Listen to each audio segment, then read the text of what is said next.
What's up, guys? Duster McDangles back here with another video. Welcome back to the franchise mode rebuild series here with the Pittsburgh Penguins and rebuild. And in today's episode, we're going to be getting through or trying to get through the month of January, hopefully win some games and stay on top of the division, as well as potentially make some more changes here before the trade deadline.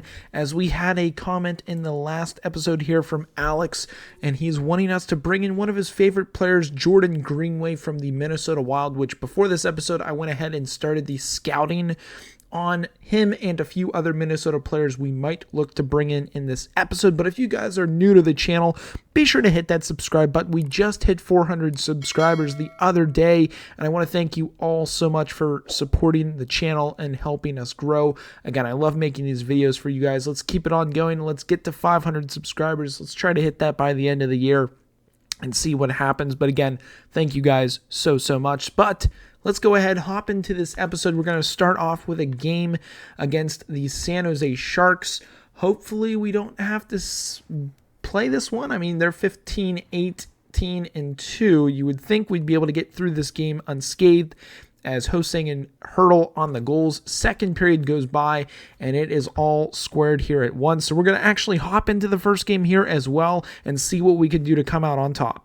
Here we are, guys, at home against the San Jose Sharks as we lose the opening draw of the third period. Couture, the captain of the Sharks. Oh, wow, what a way to start. Hurdle gets his second of the game as the Smith lets up a weak one, and the Sharks strike early here in the third. That's not what you like to see. Again, they're not going to show the replay, or they might. Never mind. They won't show the replay. We're going to hop back into it and see if we can tie this thing up and steal this game now that we find ourselves down one here in the third period. Again, not trying to get past one. He does so.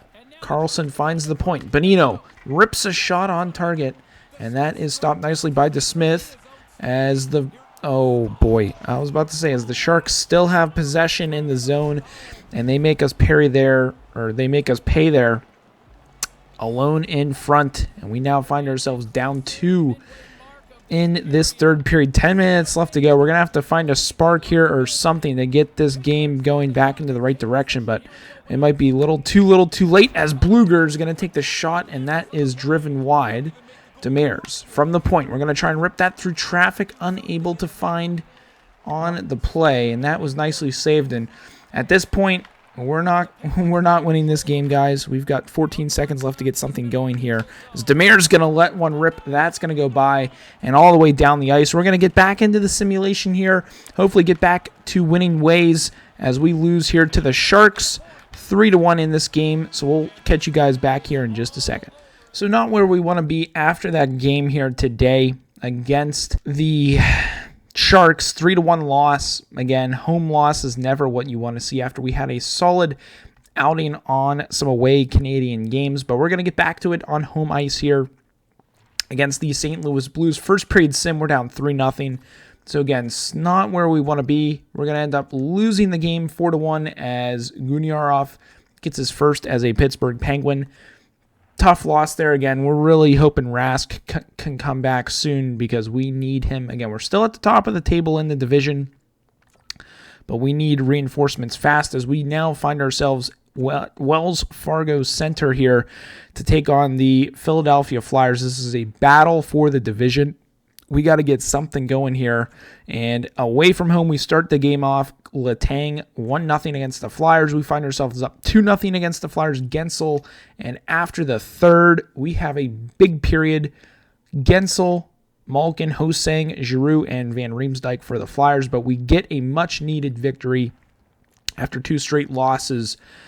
And back in the win column, we're still on top of the division by 3 points as we work our way to the Lone Star State of Texas to face off against the Dallas Stars. What I first want to do is actually check the trade offers here, and we're going to take a look at Greenway. We need another power forward in our lineup, and I think Greenway might be the piece that we are missing as we're actually going up against Guniarov's former team as we pull up the Minnesota Wild here to see if Greenway, again, he's got some hefty trade value, so it's going to be tough to try and bring him in. I want to see, though, he's got 1 year left. he's put up some solid points in 7 games played, 28 points. I mean, those are some pretty good stats for a power forward. Again, look at the skating, not the fastest, but he's got a great shot, very solid physical play, great defensive awareness. Stick checking is also 89, very good stuff. He doesn't, that's unfortunate. He doesn't fit our lines, so we're most likely not going to be able to bring him in. He only fits penalty killing lines, so I don't want that. With that trade value, we're just not going to be able to make that trade work, unfortunately. So sorry about that, Alex, if you are watching the video right now. We are, however, going to take a look because, never mind. Another player I actually went ahead and signed was Marcus Foligno. Another, again, grinder-type player. He is a little bit slower, but he would bring some much-needed toughness to the team. He only fits forward line 1. Okay, that's unfortunate. So we're not going to be able to snag up any Minnesota Wild players. So again, sorry about that, Alex. I know you were at least wanting to try to get Greenway into the team. He's not going to fit any of our lines, and we'll have to try and look elsewhere when it comes to trades. Again, let me know down in the comments who you want us to try to bring in. Again, if they fit the team, we're going to do our best to try and make it work, but at least in the case of Greenway, we're just not going to be able to bring that into the team. Unfortunately, Rodriguez gets his first of the season. Carter as well on Khudobin, up 2-1 after the first. Second period, we find ourselves down. Radulov and Heiskanen on the goals. After the third, we go 3-3 Malkin with the goal. So we're going into overtime. We're going to play this one and see if we can come out on top. Wait for the right time to attack, as that might be our opportunity. No one's going to follow us behind the net. Can we actually get a cheeky little wrap here? Crosby's going to wait for someone to follow us behind. Let's see if we can get it. Waiting for it. Nothing there. Crosby's still going to try the wrap. Malkin's there on the doorstep. And Malkin on the wrap himself is nicely defended and stopped by the goaltender. Ooh, could have Malkin by himself here. Oh, I was going to say if Malkin posts up back door, could have had the one-timer opportunity as Malkin's going to walk out. Look for the game winner. Not there. Malkin still with it. Klingberg is on him nicely. Malkin's going to find Crosby. We're going to find Letang for the backdoor one-timer. And that is some unreal puck movement right there to win this hockey game in Dallas. Malkin to Crosby to Letang. We got the Dallas Stars moving around, and the game is glitching right now. So that is a big 4-3 victory in overtime. We'll get back into the simulation and see if we can win some more hockey games. Big overtime victory, guys, as that is another solid 2-point victory in the bag as we go up against the pushing Anaheim Ducks, as we've got to go to the roster moves. Tuukka Rask is back, and it couldn't have come at a better moment for the squad. We're going to send back Domingue to the minors. Again, two-way is waivers, but hey, we've got Rask back. Let's see here. Edit NHL lines. I thought it was only best NHL lines, but man, oh man, that we are happy to have him back. Again, he's not fully back to good health, so we'll keep DeSmith as the starter as of right now, and hopefully Rask will be able to get back to good health. And let's see here, simulation of the game here against the Anaheim Ducks away from home. So we are making our California swing, as I thought we were going to the simulation. I guess not. It was taking us right into the game itself, so we've got to get this sim. So can we at least go 2-1 on the California swing? That is the real question. I know that this is typically a turning point in a team's season as we start off 2-0 against the Ducks. Marino and Rust on the goals. Second period goes by. Jones on the goal. Third period goes by, and Crosby and Boyle are able to seal the deal on the day, getting us the 4-1 victory as we win our first one away from home on the California swing. Simming up to go to the Los Angeles Kings here before we make our way to San Jose, and then we'll make our way to the desert. So the Western swing here of the season. Again, if I'm assuming then we might play Phoenix to cap it all off on, but here against LA, first period nothing. Second period, we're up 1-0. Zach Aston Reese on Jonathan Quick. Third period goes by. It was a close one, but Crosby sealing the deal once again, taking another 2 points on this road trip. And that takes us up to 2-0 on the Western trip as we are getting through the month of January here, guys. I want to at least try to get to the end of this month, potentially by the end of the video. And here we are in San Jose, 18-21-2. I know we did lose to them in the first game of today's episode, so we've got a little bit of comeback in us to see what we can do. And just kidding, they seem to be our kryptonite this year as we are down 3-1. The boys do come back and tie it up, but the Sharks steal it in the third. Probably should have played that one. Unfortunate. The boys did fight back hard, but just not enough to win the game overall. So right now, 2-1 on the Western trip. Can we make it a 4-1 trip? We've got to go up against the very solid Golden Knights team. They are top in their division, so this is going to be an absolute battle. Potential Stanley Cup preview here. 1-0. Guniarov gets his second as a Penguin. Period 2 goes by. 1-1. Father Patches on the goal. Max Pacioretty ties the game, and we will slow sim this third period with a potential chance to steal this one. Ooh, we gave up a third period right after our own power play, and the Knights strike once again. 3-1. We'll quick sim the rest, and that is all she wrote, guys. We end up going 3-2 on the West Coast trip, which, again, I wouldn't say isn't too bad, but we do lose the hold on the division lead, which is unfortunate. As we're going to sim up here, we come home. We've got a back-to-back night here. We've got the Senators, and then we've got the Blue Jackets before we have a couple more home games to close out this month.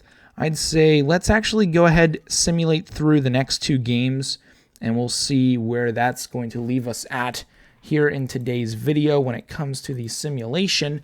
And if we hop into one of these games, we might call it after that. But hey, Crosby gets us on the board 1-0 after the first. Second period goes by, no scoring. Third period goes by, Guniarov, Demers, and Samford on the goals is good enough to give us a 3-1 victory back on home ice here in Pittsburgh, which is always good to see. And we now head short trip to Columbus as the Islanders were tied with them at this point for most points in the division. And actually, I'm curious. Okay, Flyers are in the race too, so we're starting to get a little ground on that first, second, and third spot in the division. But we've got a big game here that we need to win against the Blue Jackets for in the division. And you never know. Joseph on the goal for Korpisalo. We're out shooting the Blue Jackets heavily here in this game, but they fight back hard in the second period. Wow, 4-2, Moreno on the goal for us, but DeSmith starting. Third period, and man, we let that game get away from us really quickly, so that is interesting to see. I think at this point, this might be a good stopping point for simulation and playing, as I think in the next episode, we've got the second half of January, maybe even get into the first part of February before the trade deadline, which I'm curious. Okay, so there is the big break in February. So I think in the next episode, we will look to finish off everything before the big All-Star Olympic break, and then we'll pick up. It looks like the trade deadline won't be until March 20th. So potential for making moves by or in the next episode.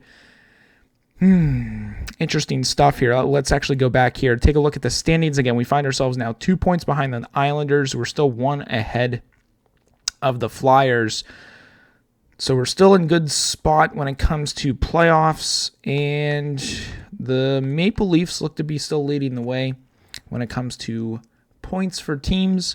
Let's take a look at team stats to see who's performing and who's not. Looks like our first line leading the way, Crosby, Malkin, Gensel. Letang, not doing too bad, 37 points, Guniarov. I'm kind of curious, though, how has he been doing with the Penguins since bringing him over? 12 games played, 6 points, so roughly half a point a game. Not what you want to see, but he is new to the team. Carter and Rust. Okay, and then Captain and host saying Bluger, Marino. Okay, so it's honestly like goes down the lines. Rodriguez, 10 games played, only 2 points. Zach Aston Reese, 10 games, 2 points. I kind of want to throw McGinn back in. Although percentage-wise, Zach Aston Reese, 2 points in 10 games, 7 points in 35. It's roughly about the same for that bottom line. Again, we've pretty much given everyone a go this season for those bottom pairings. I think we need to get Heinen back in, maybe put Boyle out of the lineup, maybe move Rodriguez to center, and see if that will work out in our favor. I do want to take a look at points for the league to see how things are going. Crosby still on top, Malkin in third place, but McKinnon is close behind. So we'll have to keep an eye out on that as well, because we want the Hart Trophy. We want all the trophies if we can. But let's take a look here. I do want to take a look to make sure our goaltenders are properly set. I know we had Rask as the backup there for a moment, and honestly, that might have something to do with maybe our issues of trying to win hockey games. So we'll make Rask the starter, and we'll definitely continue on with that. Now, I do want to take a quick peek here at the end of this episode for the draft class, and let's see how our scouts are doing. With that, I mean, as of right now, we do have a gem here in Lambert, which is interesting. I'm glad he is a gem, but most likely not going to be able to snipe him, and he is so far the only gem right now. So again, very interesting. Let me pull that draft class back up, because I do want to take a look. I'm assuming we're going to be late first round, so I want to see if our scouts have found anything of worth around the 20 to 30 range. So we've got elite, medium 2, Duke Curtis. We're going to need to do some more scouting on him. He's got X Factor on him. So we'll pin him to our dashboard. Let's keep on scrolling here. We got elite, 1 medium, Tristan Lemieux. We're going to want to pin him and see if we can do some more scouting potentially on him. I'm trying to see if there's any late potential here that we're starting to get into second round. Although, again, let's keep looking until we see X Factor. Again, this Curtis kid might be the snipe that we try to go for. He does have an X Factor on him, as well as, who was that? Matechuk, defenseman, top 6 defenseman. Let's also pin him. What league is he in? He is in the Dub, so we're going to have to try to scout him again. Trying to see if we find any other X Factors. Nightingale, left defenseman. Honestly, that's a Gage Nightingale. That's honestly a very sick name. He's an enforcer as well, which is quite interesting. When is he NHL ready? 3 years, so he's Shea Weber type. Let's take a look at this Matechuk. Denton. He is Al McInnes, 3 years out. And then Curtis, right winger, 6'4", two-way forward. He is 2 years out. Tom Wilson. I mean, is it really that bad to have a Tom Wilson on your team? Any team would die for him, but this Curtis, Duke Curtis, really cool name. He is a righty, though. So we'll have to see here in the future what we can do with that. I do want to take a look at goaltenders as well. Looks like we've got Mikael Brinlin is 4 years out, which is interesting. So I'll put I didn't mean to do that. We'll put a pin on him. If we can go back to goaltenders. Again, Shane Wright, obviously we're not going to be getting the first overall pick, but we'll put a pick there on Brinlin. We don't have anything on him. Backup Trent Carcillo, 3 years out. Nothing too crazy. No X Factors for any of these goalies so far. Tartukin, very interesting there. 5 years out. Starter medium potential. Nothing, again, the further we go down, there's nothing really for the goaltenders in this year's draft. But I think that right winger might be the play here that we try to go for, a late first-round pick. We'll have to see how things go. Again, we're still a ways away from that. But again, let me know what you guys want to do when it comes to moves for the team. Do we need to make any trades here? Again, to to my boy in the comments, Alex. Again, Greenway is not going to work. It's unfortunate. I wish he would. But let me know down below who else we should potentially go for from any team. Again, I'll scout them, see if they're going to fit on the team. And if they do, we'll see what we can do to bring them in. But again, let me know who should we move out. Actually, I do also want to check how our AHL team is doing. Poulin, not really doing the best. And we might honestly consider trying to move him out. Again, 71 overall, top 6 forward, medium potential. If anything, we just need to move the value now before we can't get anything for him. Philip Hollander, he's not really playing at the AHL, which is interesting. We'll have to change some things around with the AHL lineup, which, again, let's just take a quick look at how their team is doing. Pull up their stats, and the AHL team is 33-11-1. So they're absolutely flying, and they're leading their division by a mile. So going to be interesting to see how they end up finishing off the season. Again, this is going to be their lineup look at here, and very interesting lines. So we'll move some things around. We'll see what we can do for them. But again, that's going to be it for today's episode. If you guys did enjoy it, be sure to drop a like on this video. I hope you guys have a good one. And as always, stay dusty.